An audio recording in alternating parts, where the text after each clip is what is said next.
I'm DJ Semtex. Yo, listen, right now I got one of the dopest artists of our time. Yo, my guy Destroy Lonely, what's going on, man? What's up? What's up? What's up? It's great to connect, man. You look like rock star and everything, man. This is how I look. But listen, I thought my name was popping, DJ Semtex, but Destroy Lonely. Yo, you gotta put respect on that name, man. You gotta take your time when you say Destroy Lonely. How'd you come up with that name?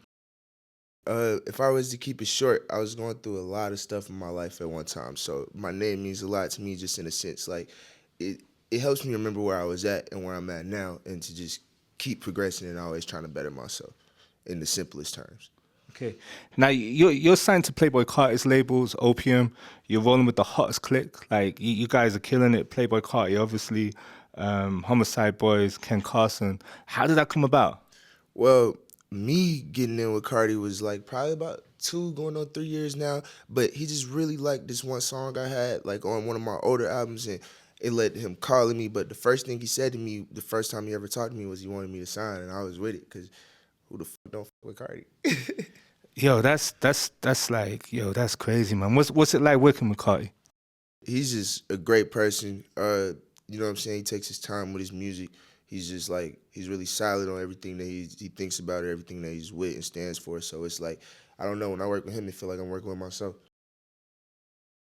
What's the one thing that you learned from working with Carti? Because he's at the top of the game right now in terms of like what he does with shows as well. Like I've seen him recently at Rolling Loud, shut that down. He shuts everything down. But it's like what Destroy Lonely, you're coming through, you're doing your thing, you're building your own fan base. Like what have you learned from him though? What's the one lesson that's had the most impact on you?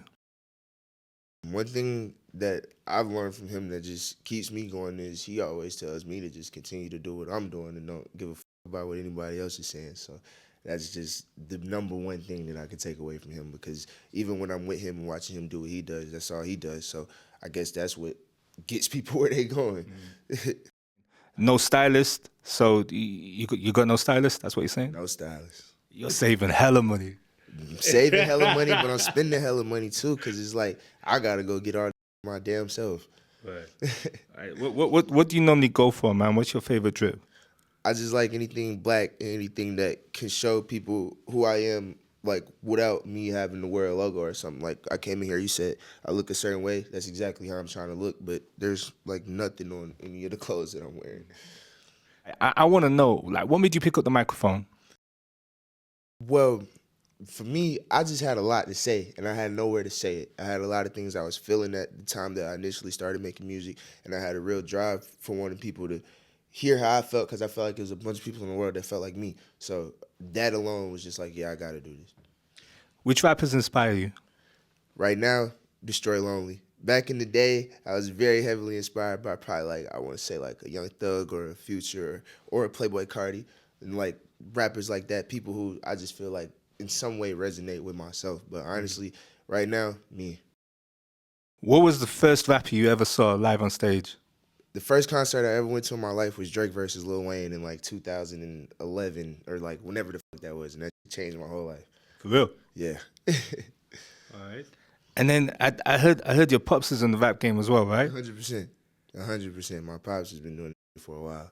Yo, I worked with him when he used to come out here back in the day. Like, That's yeah, crazy. I-20 Ludacris. Bro, that's wild. Seriously, like, yo, your dad put in a lot of work out here. Definitely. My dad has been going crazy for a while, that man's career. Like, I don't know, like, I just want to be like a better version of whatever he started. Like, you know what I'm saying? If he was doing this, I just want to do it 10 times better. So, for people who may not know, we're talking about I-20. One of the biggest joints like that's known out here was Move. When that came out, still to this day, it shuts down clubs, festivals, all of that. But I'm saying like he must be real, like he must be tripping to see what you're achieving right now. Yeah, he's very proud of me. Like, he texts me from time to time, like whenever I'm getting off like a big stage, like a Rolling Loud, or like when I finish my first 2 legs of my tour or something. I just know he's very proud and ecstatic for my career. I don't, you know what I'm saying, that's my pops, but I'm older, so I don't talk to him like every day or nothing, but I know that he's very proud of me for sure. And then was you ever influenced by Ludacris when you was coming through, like, or DTP or anything like that? When I was like starting music, I didn't feel in my heart that I was inspired or like influenced by my dad or the camp that he was with, but like now getting deeper into it, I realized that played a big part in my whole like drive of doing all of this shit because that's what I was seeing ever since I was a kid. Because them guys were turning up like differently, and it's like the team that you're rolling with and what you do now, it's like, yo, it's the epitome of turn up. You feel me? Like, so like, I guess like exactly when you put it that way, everything, like they say, the apple don't fall too far from the tree. So like, it was just bound to happen. Let's talk about the new joint, If Looks Could Kill. How did that come about? Well, honestly, I always tell people when they ask me that, like, I want to progress from No Stylish in the world because I've been working on If Looks Could Kill now, like going on like a year because No Stylish, the project that I put out was done for 2 years before I released it. So I just want to show people my actual current progression in music and not the music that I wanted to show people that I couldn't. So If Looks Could Kill is me being me right now in 2023. Yeah, I think your fans love whatever you give them, bro, because it's like, you know, London, they got a lot of love for you. I know you're streaming hard out here in the UK as well. So, you know, how, you going to keep coming back and forth? You're going to be dipping in and out? 100%. I was just telling my girl earlier, I'm thinking about living out here for 6 months, probably getting a visa or something. But I love Europe. Like, I don't know how to say this without sounding like a fucking traitor or something, but I love Europe way more than America. So I'm coming back and forth whenever the fuck I can for sure, especially in London. It's my first time here and I love it to death. So I'll be back for sure. Okay. Well, listen, appreciate you taking the time out to do this, man. Appreciate you. Anytime you're in the UK, just pass through, man. Say less. I'm pulling up.